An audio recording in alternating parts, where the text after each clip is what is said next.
Hello guys, आज हम बात करने वाले हैं life after MBBS. Once you have completed your MBBS, now you are entering into a different world of people which is known as residency। आप 3 साल आप जा रहे हो रेसिडेंसी में, तो what is the life, what kind of life you are going to have, मैं बात करने वाला हूँ इस बारे में। बिकॉज अभी काउंसलिंग शुरू होने वाली है। काउंसलिंग के अंदर अभी आप चॉइस फिलिंग करोगे, कॉलेज ज्वाइन करोगे, तो मैं आपको बताना चाहता हूँ कि लाइफ आपकी किस तरीके से चेंज होने वाली है। देखिए गाइस, मैं इस आपकी लाइफ को 2 पार्ट में डिवाइड कर सकता हूँ। एक लाइफ उनकी दोस्त who are going into clinical branches like medicine, surgery, gynaecology, ortho, paediatrics. 5 major branches जो क्लिनिकल में मैं ले रहा हूँ। इसके बाद की जो ब्रांचेस हैं वो either can be para clinical or clinical like radio, derma, other like non clinical branches like. तो life is completely different. Like you will think someday, you will think यार मैं मेडिसिन कर रहा हूँ, मैं दिन में 14 आवर्स 16 आवर्स ड्यूटी कर रहा हूँ, जबकि एक जो मेरा दूसरा दोस्त है जो डर्मेट कर रहा है या जो रेडियो कर रहा है वो सिर्फ 6 घंटे ड्यूटी, वो सुबह 9 बजे आ रहा है, वो 4 बजे चला जा रहा है, उसको कोई इशू नहीं है। ऐसा क्यों है? इवन जो फार्मा पैथोलॉजी करते हैं वो भी 6 to 7 आवर्स की ड्यूटी करते हैं। Like you will see people of anaesthesias, वो भी ड्यूटीज कम ही करते हैं। इतनी ड्यूटी कोई भी नहीं करेगा जितनी मेडिसिन, सर्जरी, गाइनी, पीडिया, ऑर्थो वाले करेंगे। ये रात दिन काम करते हैं, आपको हर दिन दिखेंगे। क्या तू सुबह भी था, तू शाम को भी था, तू कल भी था, तू आज भी है भाई, तू हमेशा है, तू भगवान है भाई, तो हर जगह होता है, तो हर जगह पे, तो हर टाइम पे, हर जगह पे होता है। लोग ऐसी बातें करते हैं और ये बात बहुत हद तक सच भी है। बिकॉज इतनी ड्यूटी होती है हमारी कि हम खुद भूल जाते हैं कि मैंने कितनी ड्यूटी करी। तो आपकी लाइफ बहुत हद तक चेंज हो जाती है। देखिए गाइस, मैं आपको एक बात इसलिए कर रहा हूँ, आपकी लाइफ में बहुत सारी चीजें आ जाएंगी जो शायद आनी भी चाहिए आपकी लाइफ। वो फर्स्ट और सबसे मेजर इंपॉर्टेंट चीज है वो है रिस्पॉन्सिबिलिटी। आपके अंदर रिस्पॉन्सिबिलिटी आना शुरू हो जाती है। ये यार अब मेरे ऊपर कोई भी नहीं है, आई एम द ओन, मेरी नाइट ड्यूटी है, मैं फर्स्ट ईयर पीजी हूँ, everything depends on me, I have to take decision in the night, I have to do everything. मैं आपको अभी बोल रहा हूँ, अगर आप मेडिसिनल ब्रांचेस में हैं, सच एज मेडिसिन या पीडियाट्रिक्स में अगर आप हैं, I am not talking about surgery. तो सर्जरी में तो फर्स्ट ईयर का काम सिर्फ लेबरर वर्क है, वहाँ पे तो आपके पास सीनियर होता है। सर्जरी वो भी वही करेगा, आप नहीं करोगे, आप सिर्फ अरेंजमेंट करोगे, आप पेशेंट को स्टेबलाइज करो। मेडिसिन में ऐसा नहीं होता। मेडिसिन में ही ऐसा ब्रांच ऐसी है जो फर्स्ट ईयर में ही आपको आफ्टर 1 to 2 मंथ्स आपके ऊपर सब कुछ छोड़ दिया जाएगा। हो सकता है नाइट में आप अकेले ड्यूटी कर रहे हो, आपके सीनियर सारे सो गए हो या चले गए हो, ऐसा होता है, कई बार ऐसा होता है। ये ओनली मेडिसिन में ही होता है, पीड्स में उतना नहीं होता जितना मेडिसिन में होता है। लोग उठ के चले जाते हैं, आप अकेले ड्यूटी कर रहे होते हो, तो आपको लेना decision, and that is the best time you understand your responsibility. आपके अंदर वो रिस्पॉन्सिबिलिटी आना शुरू हो जाती है, आपके अंदर डिसीजन मेकिंग स्किल्स डेवलप होना शुरू होती है, और वो बहुत इंपॉर्टेंट चीज है। जब आप थोड़े से और सीनियर हो जाओगे then you will get to know this कि कितनी इंपॉर्टेंट होती है डिसीजन मेकिंग स्किल्स। फर्स्ट हो गया रिस्पॉन्सिबिलिटी। सेकंड चीज मैं बताता हूँ, वो आती है मैच्योरिटी। आप मैच्योर हो जाते हो विद द टाइम। जब तक एमबीबीएस में होते हो ना, आप हर छोटी बड़ी चीजों को अपने दिल पे ले लेते हो। Then you enters into residency, 1-2 महीने बाद यू बिकम स्टोन कोल्ड। आप पत्थर जैसे जाते हो, आपको कुछ फर्क नहीं पड़ता किसी की बातों से, किसी के कहने से, किसी के कुछ दिखाने से, कुछ फर्क नहीं पड़ता। फर्क पड़ना भी नहीं चाहिए। एट द एंड आप वहां पे सिर्फ अपनी डिग्री लेने गए हो, आप वहां पर ट्रेनिंग लेने के लिए गए हो। आपको वहां के लोगों से उतना ही रखना है जितना आप उनसे सीख पाओ। ज्यादा कोई इंसान अच्छा नहीं है तो you don't need to be good with him, you just need to understand the guy's condition कि भाई ये बंदा कैसा है, मैं इससे कैसे रिएक्ट करूँ। हो सकता है आप 6 लोगों से 6 तरीके से बात कर पाओगे। वो होगा आपके साथ कि यार ये आदमी अलग है, मैं इससे इतनी ही बात करूंगा, ये आदमी अच्छा है, मैं इससे ज्यादा बात करूंगा, ये आदमी से मैं इतना काम करूंगा। आपको हर जगह से अपना काम निकालना है और ये आपको आना चाहिए। इन रेसिडेंसी आपको समझ आएगा कि you are the less valued person, आपके पास समझ आ जाएगी। मतलब आपसे वैल्यू एक एनओ की हो जाए, एक नर्सिंग मॉडल लेके हो जाए, बिकॉज आपको अपना काम करवाना है। आपको कई बार उनसे रिक्वेस्ट करनी पड़ती है। सोचो एक आदमी जिसकी सैलरी 5,000 महीना है, वो आप पे ऐसे वो ऐसे करेगा रिएक्ट जैसे कि वो कहीं का करेक्टर है। डॉक्टर साहब मैं नहीं जा रहा, मैं नहीं लाऊंगा, मेरी ड्यूटी खत्म हो गई, मैं नहीं जाऊंगा, मैं नहीं आऊंगा, क्योंकि वो लोग उनके ऊपर कोई रिस्पॉन्सिबिलिटी नहीं होती। एट द एंड अगर पेशेंट को कुछ नुकसान होगा तो everything will come to doctor. Even nursing staff का भी कुछ नहीं होता, ना किसी का भी नहीं होता, एवरीथिंग कम्स टू डॉक्टर। इसलिए डॉक्टर का काम होता है कि सबसे काम करवाना।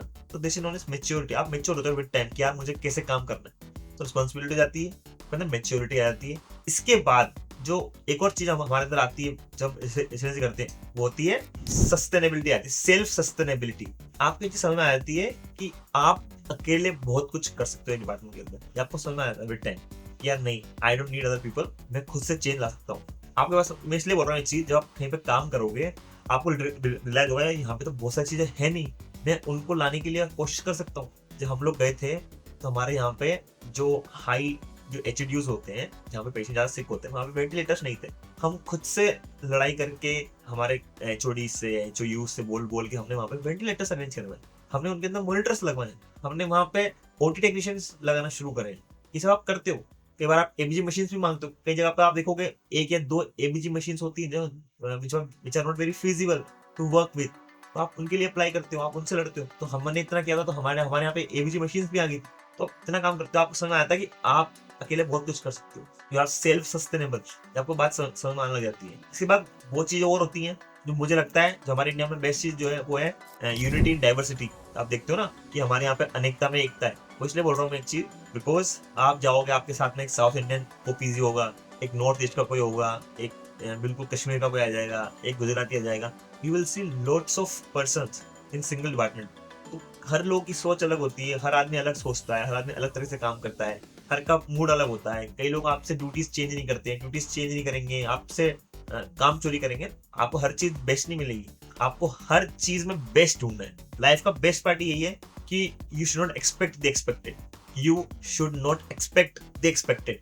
आपको एक्सपेक्ट नहीं करना है। आपको ये सोच चलना है कि मैं कहाँ पे किस इंसान से क्या काम कर सकता हूँ, बस वही चल के आगे चलना है। किसी से भी लड़ाई करने की कोशिश नहीं करनी है। अगर कोई इंसान ज्यादा वॉयलेंट हो रहा है तो उससे आपको वॉयलेंट नहीं होना है। ये बात आपको याद रखनी है। ऐसे कंडीशन में केसेस खराब होते हैं, आपकी इमेज भी खराब होती है, आपके ऊपर भी चोट आ सकती है। ये बेस्ट चीज होती है। देखिए गाइस, मैंने एमडी मेडिसिन भी की है और मैंने सब जगह से की है, मोस्ट सबसे ज्यादा क्राउडेड एरिया। मैं डीएम भी कर रहा हूँ तो भी दिल्ली में कर रहा हूँ, G1 से कर रहा हूँ। हालांकि डीएम में इतना रश नहीं होता है, बट यहाँ पे भी कई लोग ऐसे हो सकते हैं जो वायलेंट हो सकते हैं। तो आपको हर जगह पे एवरी टाइम आपको you have to be polite. आपको पोलाइट होना है। आपके पोलाइटनेस से हो सकता है बाकी सामने वाला बंदा पिघल जाए। मैं ये नहीं कह रहा हूँ कि आपको किसी से डरना है। देखिए, बात डरने की नहीं है, बात है बिना किसी वॉयलेंस के, बिना किसी प्रॉब्लम के प्रॉब्लम सॉल्व करना। इसलिए मैं आपसे बोल रहा हूँ, you have to identify the problem and आपको बेस्ट लोग ढूंढना, आपको बेस्ट काम निकालना है वहां से। आप you have to take the best out of the normal people. आप ही मान के चलें, चाहे वो नर्सिंग स्टाफ हो, चाहे वो सफाई वाला हो, कोई भी हो। मैं आपको बता रहा हूँ, बहुत लोग काम के होते हैं। आप समझाएगा धीरे करके कि आप किस तरीके से उनसे काम निकलवा सकते हो। मैं तो बहुत तरीके से काम निकलवा चुका हूँ। आपको आना ही समझ कि आपको किस तरीके से कैसे काम निकालना है। बस मैं आपसे ये बोलूंगा कि लाइफ आफ्टर एमबीबीएस बहुत शानदार लाइफ होती है। जो भी लोग इन फील्ड्स में जाने वाले हैं, मेरी तरह मेडिसिन, सर्जरी, गायनीक, जो इनमें जाने वाले हैं, मेजर फील्ड में जाने वाले हैं, मैं आपको बता रहा हूँ आपको लाइफ में बहुत मजा आने वाला है। बिकॉज एक टाइम ऐसा भी आएगा, लोग आपके आगे पैर छेंगे। पैर, मैं बता रहा हूँ, आपके लोग पेड़ छूते हैं, लिटरली आपको भगवान मानते हैं। मैं ये इसलिए बोल रहा हूँ बिकॉज ऐसा हुआ है मेरे साथ, ऐसा सबके साथ होगा। पर मेरा ये जरूर मानना है, अगर आप अच्छे इंसान होंगे, you will be treated not like a god but like super power. ऐसा होता है लिटरली। ये लोग गाली भी देंगे, आपको वो लोग भी मिलेंगे। लाइफ में आपको जो भी मिला आपको उसे एम्ब्रेस करना है। सिंपल बात ये, you have to embrace everything you get into the way. तो आपको भगवान ही मानेंगे, आपको लोग सुपर पावर ही मांगेंगे, आपको मानेंगे लोग, बहुत कुछ मानेंगे आपको, और आपको मिलेगा ही मिलेगा। मैं आपको बता रहा हूँ, मैं आज सुबह की बता रहा हूँ, आज तो मुझे 2 लोग मिल गए। मेरी उम्र क्या है, I am just 27 years old. लोग आते हैं, पेड़ छू के चले जाते हैं। दे आर 35 प्लस लोग, क्योंकि वो एक्चुअली मेरी एज को नहीं देख रहे हैं। वो जो उनको लगता है कि यार इस इंसान ने हमारी जान बचाई थी एक टाइम पे, तो he is everything for us. Simple सी बात है। अगर मेरे लिए कोई ऐसा काम करेगा जिससे मेरी जान बचे, तो पिछली बात है मेरे लिए उसकी इंसान की वैल्यू कितनी ऊपर होगी। सेम ऐसा ही होता है। हम नॉर्मल इंसान हैं। हम इंडियंस लोग होते हैं ना, बहुत इमोशनल लोग होते हैं। हम बहुत जल्दी इमोशन में मिल जाते हैं। हम छोटी सी चीज को भी हम उसको बहुत एक्सैजरेट कर देते हैं। वैसा ही होता है इंसान के साथ। और ये ब्रांचेस ऐसी हैं जिनके अंदर बहुत ज्यादा सेटिस्फेक्शन है। आप अगर एमडी मेडिसिन कर रहे हो, आप किसी सीओपीडी वाले पेशेंट को वेंटिलेटर से जब वीन ऑफ करोगे ना, आपको बहुत सुकून मिलेगा। या आप किसी का फीवर, आप किसी को बहुत टाइम से फीवर आ रहा है, आप उसको डायग्नोस करोगे तो आपको मजा आएगा। आपको लगेगा लिटरली आपने कुछ अचीव किया। आपको हेडेक डायग्नोस करोगे, यार ये कौन सा टाइप का हेडेक है, तो बहुत मजा आने वाला है। ठीक है। Same goes in surgery. जब आप सेकंड थर्ड में आओगे, कोई सर्जरी करोगे, पेशेंट को इमीडिएट सेटिस्फेक्शन दोगे, आपको बहुत अच्छा लगेगा। Same goes in gynae, same goes in paeds. Paeds तो बहुत ही शानदार ब्रांच है, one of the best branch in the current era. And similar goes to orthopaedics. Orthopaedics हालांकि आजकल बहुत ज्यादा ही सेचुरेट हो गई है, हालांकि हर ब्रांच सेचुरेट हो गई है, but orthopaedics is also very satisfying branch. तो 5 मेजर ब्रांचेस है। इनके अलावा जो लोग डर्मा रेडियो भी ले रहे हैं, उनमें उतना सेटिस्फेक्शन नहीं है जितना इन ब्रांचेस में होता है। बट हालांकि वो ब्रांच लेते भी वो लोग हैं जिन्होंने ज्यादा एफर्ट्स डालने हैं, जिन्हें ज्यादा लोगों से बात करना पसंद नहीं है, वो ब्रांच लेते हैं ज्यादा derma radio. Even if you consider anaesthesia also. Psychiatry एक ऐसी ब्रांच जिसमें बहुत ज्यादा कम्युनिकेशन इन्वॉल्व होती है, और वो इंसान ले सकता है जिसमें बहुत ज्यादा पेशेंस रखता है, पेशेंट से बात करने का। बहुत ज्यादा उसमें हाई लेवल ऑफ पेशेंस की जरूरत होती है in psychiatry, and it's a wonderful branch. मैं तो बोलता हूँ जिस बहुत इंटरेस्ट है उसको ब्रांच जरूर लेनी चाहिए। Don't think about money and all, बहुत अच्छी ब्रांच है। इसके अलावा मैं इवन जो लोग पेथो फार्मा माइक्रो लेते हैं, वो बहुत अच्छी ब्रांच है, बट उसमें थोड़ा स्कोप कम होता है आपका, but it's a very good branch. Lenient branch है, इजी ब्रांचेस है, गर्ल्स हो सकती है लेने के लिए। But I will always push people to take this branches. Medicine, surgery, obs, gynae, peds, ये 4 ब्रांच बोलूँ हमेशा लेने के लिए। बिकॉज इनके जैसा सेटिस्फेक्शन किसी ब्रांच में नहीं है। हो सकता है आपको आगे जाके डीएम वगैरह करनी पड़े, बट इन ब्रांचेस में ऐसा है कि आपको लिटरली किक फील होती है, यार आपने कुछ किया, आपने कुछ किया, कुछ किया, और आप बहुत ज्यादा इनके लिए ओवर एक्साइटेड होते हो, आपके अंदर बहुत ज्यादा पेशेंट इन्वॉल्व होता है, और तभी आप ये ब्रांच ले सकते हो। तो the only thing I want to say, life is the best after MBBS. ये नहीं सोचना कि बहुत सारा काम होगा, सब मजा भी होगा, पैसा भी होगा, आप एक अलग फील्ड में जाओगे, एक अलग आपके अंदर एक फैंटेसी डेवलप हो जाएगी काम करने की, और बहुत शानदार होता है। हम जब गए थे तब डर लगा था, तो निकले तो बुरा लगा, यार क्यों निकल रहे हैं यहाँ से, ऐसा ही होता है।